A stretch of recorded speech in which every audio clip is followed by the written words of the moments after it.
சிங்கப்பூருக்கு வேலைக்கு ஏஜென்ட்டுக்கு பே பண்ணி வரலாமா வேண்டாமா நம்ம ஃபாலோவர்ஸ் ஒருத்தங்க மெசேஜ் பண்ணிருக்காங்க. ஸோ அதை பத்தி கிளியரா பார்க்கலாம். வீடியோ சேவ் பண்ணி ஃபுல்லா பாருங்க.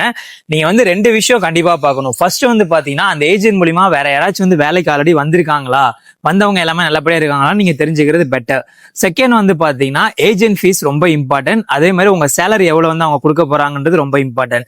ஏன்னா இப்போ எக்ஸாம்பிள் சொல்லணும்னா உங்களுக்கு வந்து ஓகே ஒரு 5 lakhs வந்து சார்ஜ் பண்ணிருக்காங்க ஏஜென்ட் சொல்லிட்டு எவ்ரி மந்த் வந்து உங்களுக்கு மந்த்லி 1 lakh சேலரி அப்படின்னு சொல்றாங்கன்னா ஓகே நீங்க நினைப்பீங்க ஊர்ல இருந்துட்டு ஓகே நம்ம என்ன போனோம்னா ஒரு 8 month 1 yearக்குள்ள வந்து நம்ம கொடுத்த காசை வந்து எடுத்துடலாம், அதுக்கப்புறம் சம்பாதிக்கிறதுலாம் மிச்சம் தான் நினைப்பீங்க. அப்படி கிடையாது.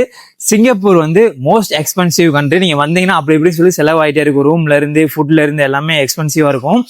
அப்படிங்கும்போது உங்களுக்கு அது 1 yearன்றது வந்து பாத்தீங்கன்னா 2 year ஆயிரும்.